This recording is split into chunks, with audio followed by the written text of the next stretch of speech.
Na Noroeste, olha, nós estamos recebendo ao vivo aqui em nosso estúdio a conselheira, presidente do Tribunal de Contas do Estado, Lilian Martins. Muito obrigado pela presença da senhora. Boa tarde, doutora Lilian. Boa tarde, Amadeu. Boa tarde às meninas aqui. Boa tarde a todos os telespectadores. Sempre às ordens. A senhora firmou um compromisso, né, um acordo de cooperação para a fiscalização das políticas de educação no Estado. Como é que vai funcionar?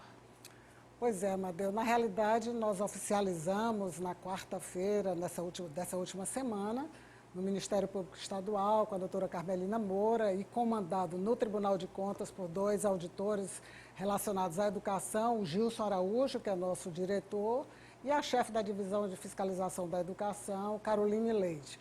E da parte do Ministério Público, a doutora Flávia Gomes. Na realidade, o que precisamos ver, e principalmente o que se escancarou diante dessa epidemia, ou dessa pandemia, melhor dizendo, foi a situação da eficiência, da eficácia da educação no nosso Estado, que realmente ficou muito a desejar. Então, são inúmeras as variáveis dessa política educação como gênero e das políticas específicas na área da educação que está atrasando e muito a situação dos alunos no nosso país e, claro, o nosso Estado não é diferente. Então, o Tribunal de Contas, junto com o Ministério Público, eles estão fazendo uma fiscalização de forma mais efetiva e sistemática, não só como controle, não só como repressão, mas principalmente como orientação e como parte pedagógica. E isso tem sido fundamental.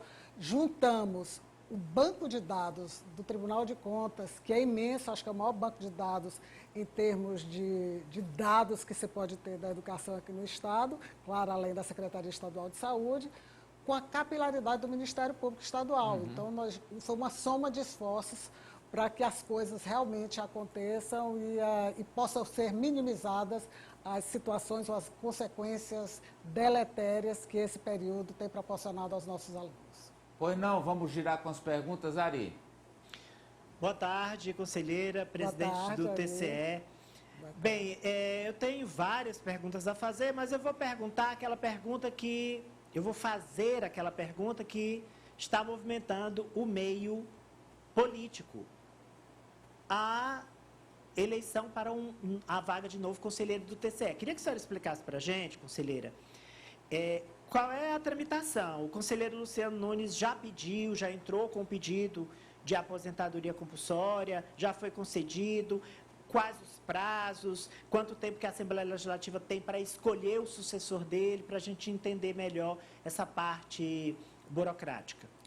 Pois não, Ari, na realidade é o seguinte, o conselheiro Luciano Nunes, ele já deu entrada no seu pedido, mas nomeando ou dando a data exata, que seria do dia 7 de julho. Então, a partir do dia 7 de julho, de fato e de direito, o conselheiro Luciano Nunes já está aposentado, e aí, no caso, seria uma aposentadoria praticamente, para não dizer, mas seria compulsória, realmente, já que ele completa a idade no dia 10 de julho. Então, a partir desse prazo, independente de se declarar vacância ou não, o conselheiro Luciano já estará aposentado e, a partir disso, a Assembleia Legislativa já pode deflagrar o processo sucessório. Então, esse aí, eles não têm um prazo específico, é claro que o Tribunal de Contas fará essa declaração de vacância, né, embora não necessariamente precise esperar, já que se trata de uma aposentadoria compulsória, diferentemente que se fosse um outro tipo de aposentadoria qualquer, e o processo sucessório declarado na Assembleia e, claro, depois nomeado pelo governador, dependendo de quem tenha sido eleito. Claro que tem todos os pré-requisitos e que estão previstos tanto na Constituição quanto no regimento interno do Tribunal de Contas, na nossa lei orgânica, a própria Assembleia Legislativa. Então, nós estamos aguardando e estamos assim de braços abertos. Eu acho que o conselheiro Luciano prestou um grande serviço àquela corte, mas chegou o momento agora de se recolher um pouco a sua vida particular e vir uma outra pessoa para ocupar o seu espaço. Sávia? Presidente, a gente sabe sobre a votação, né, a respeito das mudanças na lei de improbidade administrativa, uma lei muito importante, mas que quando foi aprovada deixou algumas brechas subjetivas para a interpretação. Então, aconteceu aquele apagão das canetas. Muitos gestores não queriam se responsabilizar pelo ordenamento de despesas. Como a senhora avalia essas mudanças que também, por sua vez, estão sendo criticadas porque afrouxam demais a responsabilidade dos gestores? Qual seria o meio termo ou o caminho ideal a respeito dessa questão? Porque acho que impacta todas as prefeituras, todos os estados. Eu acho que muito interessante, sabe, o que você colocou. Na realidade, se quer colocar como um retrocesso. Depende muito, e os tribunais de contas, através da sua associação, que é a Tricom, a Associação dos Tribunais de Contas, e também do Conselho Nacional de Presidentes dos Tribunais, nós vamos deixar, porque foi aprovado na Câmara, né, foi indo para o Senado, nós estamos ver como é que vai ficar no Senado, ou se vai ter alguma modificação no Senado, e estamos pensando em fazer, através, via assessoria dos tribunais de contas, como um todo, alguma proposta em relação a essa legislação. Na realidade, o que existe, isso é fato, eu não posso negar, e hoje eu estava dizendo no lançamento nacional do PNPC, de um Programa Nacional de Combate ou de Prevenção à Corrupção, que nós temos alguns gestores que se afastaram realmente por conta do medo. Hoje em dia, a improbidade, qualquer coisa é motivo para uma improbidade, independente, inclusive, dos requisitos específicos. Então, assim, não é que isso não possa acontecer, pode sim, mas o que acontece? Quando o gestor tem seu nome exposto no primeiro momento, que depois se comprova o contrário, aquele primeiro momento é o que fica. Ou seja, aquele é o que fica registrado, então isso de alguma forma tem afastado alguns gestores que têm boa fé, com bons propósitos, da administração pública. Eu acho só que realmente o afrouxar, entre aspas, né, que está sendo colocado aí, eu acho que talvez seja um excesso de cuidado em relação a esses bons gestores. Que, claro, como toda lei, ela pode ser discutida, apesar de ter sido aprovado em regime de urgência na Câmara dos Deputados, mas eu acredito que o Senado vai se debruçar de uma forma mais demorada sobre o assunto e, com certeza, deixar para que os órgãos de controle, e aqui eu não coloco só o Tribunal de Contas como controle externo, coloco outros órgãos de controle que possam se manifestar para fazer alguma proposta que não se, digamos assim, que não se desfaça como um todo o que a lei realmente de improbidade propôs no primeiro momento. Mas precisa ter realmente mais prova, precisa que a subjetividade esteja presente, que a má-fé esteja presente, ou seja, os atos improbos, considerados improbos num primeiro momento, eles precisam se justificar de uma forma mais efetiva para que o nome dessa criatura ou desse gestor possa ser imposto. Mas eu tenho a impressão que vamos chegar ao meio termo e a lei não afrouxará, ou seja, as pessoas que realmente devem e têm que responder pela improbidade vão continuar respondendo sim. Ananias? Presidente, boa tarde, obrigado pela entrevista. O Tribunal de Contas decidiu na sessão plenária do último dia 27, por unanimidade, inclusive, dos conselheiros, adotar a mesma sistemática do TCU, Tribunal de Contas da União, quanto ao acesso à íntegra dos processos que não transitam em sigilo. E aí se gerou uma discussão na sociedade sobre a transparência. Isso altera, de alguma forma, a transparência desses processos? De nenhuma forma. É porque, assim, veja, muitas vezes as coisas são colocadas da forma como você quer que a sociedade veja. Então, como você não falaria deturpar, mas a forma como foi colocada poderia, do primeiro momento, parecer. Ora, o TCU serve para os tribunais de contas de todo o país, nós não somos subordinados ao Tribunal de Contas da União, mas ele serve de paradigma, isso é fato, que o Tribunal de Contas, e hoje nós estávamos lá com o ministro Augusto Nardes, que estava lançando esse programa aqui no Piauí, estava conosco, então assim, os próprios auditores do Tribunal de Contas, hoje eles fazem dessa forma. Então, o que nós verificamos só é que hoje, como é feito, como era feito até então, a partir do contraditório, já era disponibilizado em toda a plataforma do Tribunal de Contas e qualquer pessoa teria acesso. Então, se disse que nesse segundo momento, ou seja, da forma como ficará agora, ficaria comprometido o controle social. O que não é verdade. Por exemplo, os órgãos de controle como um todo terão acessos através dos seus respectivos representantes que poderão encaminhar ao Tribunal de Contas qualquer uma pessoa de cada um desses órgãos para acompanhar cada um dos processos. Os advogados, eles terão amplo acesso, os gestores terão amplo acesso, Apenas o momento, o contexto, e aí é que eu coloco sempre. Toda história precisa estar contextualizada, toda história. Ah, mas antes era feito dessa forma. Era. Mas me parece, eu não sei se vocês concordam, mas a pandemia e esse momento que todo mundo se voltou para as redes sociais, todo mundo diz o que quer, todo mundo é doutor em tudo, todo mundo sabe tudo, opina sobre tudo, os gestores estavam muito preocupados com a exposição que eles estavam sofrendo, porque qualquer notícia que o tribunal, no primeiro momento, tinha, soava como verdadeiro. Então, ficava assim, foi encontrado o indício disso, teve um achado daquilo, muito antes do julgamento, muito antes do parecer do Ministério Público de Contas do Tribunal, já se saía, e a gente sabe como é que a política é acirrada, principalmente nos municípios, já se saía como um fato verdadeiro. Então, o que os conselheiros, e foi a unanimidade, entenderam é que o Tribunal de Contas é que fazia o correto, pelo menos nesse momento, nesse primeiro momento.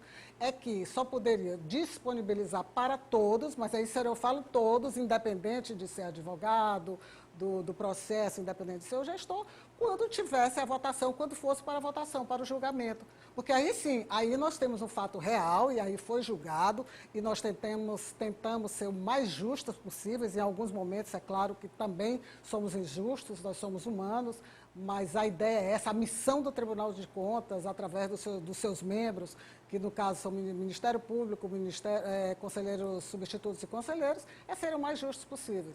Então, não vai ficar em nenhum momento prejudicado. E, digamos, amanhã o Tribunal de Contas da União muda, como muitos outros tribunais de contas do nosso país, nós também vamos mudar. Mas o momento ensejou que o Tribunal de Contas tivesse esse cuidado, esse zelo para com cada um dos gestores, para com cada um dos seus processos. Mas vai estar lá, qualquer pessoa que quiser, se cadastra e tem direito a acesso completo, não vai haver nenhum tipo de regressão, não vai haver nenhum tipo de falta de transparência ou qualquer coisa que o valha. Aliás, nós primamos pela transparência, até porque desde sempre nós incentivamos o controle social naquele tribunal. Vamos lá, Poliana. Conselheira, boa tarde. O Tribunal de Contas foi chamado a acompanhar um processo muito polêmico em nossa cidade, uma novela que parece que não vai ter fim, que é a do transporte público. A comissão que foi instaurada ali na Câmara chamou o TCE para acompanhar esse processo. O tribunal autorizou uma inspeção no sistema de transporte aqui da capital. Eu queria saber da senhora, como presidente, como é que tem sido esse acompanhamento e o que vai focar realmente essa inspeção que foi autorizada. Pois não, Poliana, também assim, um assunto da hora assim, extremamente importante, dizer que o tribunal ele já foi provocado inicialmente através do Dr. Plínio Valente, do Ministério Público de Contas, do próprio tribunal, solicitando uma auditoria de desempenho e uma auditoria nas obras públicas do Sistema Integra. No primeiro momento ele solicitou, depois o vereador Dudu também fez essa mesma solicitação, no mesmo sentido, o Ministério Público Estadual, através da doutora Maria das Graças Teixeira, fez a mesma solicitação. E já nesse ano, dentro de um processo, o conselheiro substituto dela no Câmara e agora a Assembleia Legislativa nos fez essa solicitação através do deputado Fábio Nunes. Bom, então vocês veem que realmente é um problema, existe o problema, é fato, tanto é que inúmeros atores aí se mostraram, propuseram para o tribunal.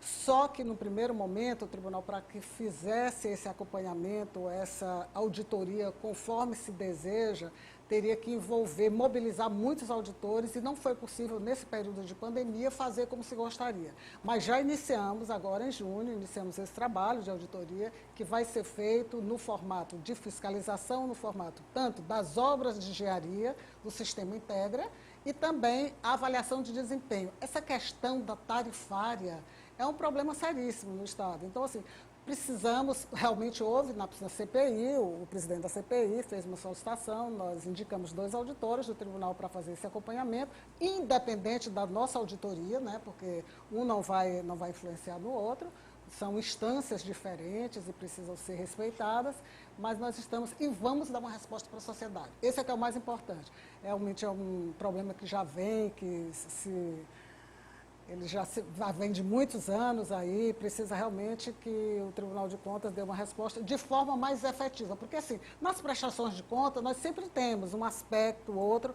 mas com uma auditoria como um todo, uma auditoria operacional de desempenho e uma auditoria específica das obras de engenharia do Sistema Integra precisam realmente ser melhor avaliadas.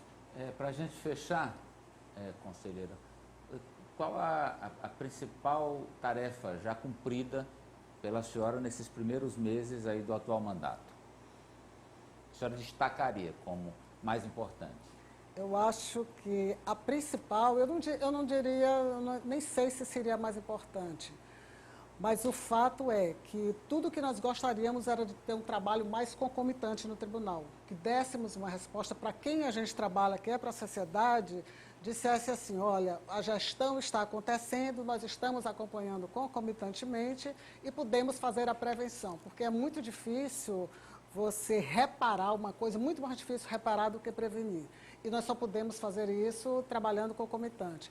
E para isso nós fizemos uma alteração importante para otimizar os processos no Tribunal de Contas, e isso foi feito no Tribunal de Contas, e isso foi feito com a ajuda de toda a equipe de auditoria do Tribunal, de todos os setores, Divisão de Fiscalização Municipal, Estadual, a Secretaria de Controle Externo do Tribunal como um todo, todas as áreas de previdência, administrativa, para que a gente pudesse, entre aspas, zerar o estoque, né? Não sei se será possível, é uma meta extremamente ousada, mas nós estamos conseguindo cumpri-la.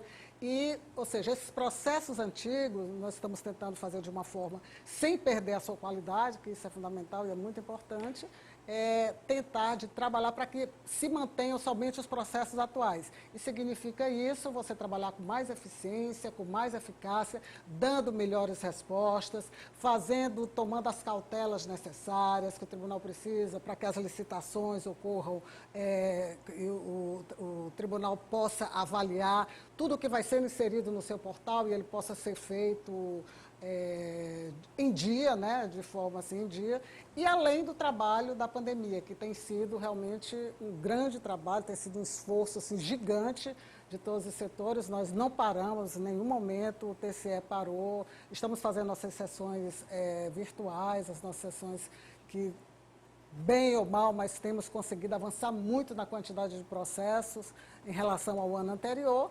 E, assim, eu diria que talvez essa tenha sido a forma mais importante, ou o formato mais importante para que a gente possa dar mais eficiência. E, além disso, a questão da formalidade. Nós nunca deixaremos a formalidade de lado, mas estamos avaliando muito mais agora a prevenção, ou seja, a qualidade, a avaliação de políticas públicas. Então, é muito mais importante do que eu gastar 25% do meu município na área da educação, e talvez eu não gaste tanto, que é uma meta constitucional, mas talvez eu não gaste tanto, mas tenha um trabalho de muito melhor qualidade. Então, o tribunal está focando muito na parte da avaliação das políticas públicas. Isso foi muito difícil a gente conseguir isso, assim, não diria, eu não diria que foi unânime no primeiro momento, mas precisou todos entenderem. Eu conto com a parceria assim, incondicional de todos os conselheiros substitutos e boa parte do Ministério Público, para que a gente faça essas mudanças, e mudanças extremamente importantes para o tribunal. Obrigado pela presença da senhora aqui com a gente. Eu que agradeço. Estou sempre à disposição. Muito obrigado. Olha, a Jupi Alimentos está há 30 anos levando sabor, levando saúde para a mesa do meio norte do Brasil. E agora, a Jupi tem novo maquinário, né? Aumentou a produção e diversificou a linha de produtos. Se você ainda não conhece todos os produtos da Jupi, confira nas boas mercearias.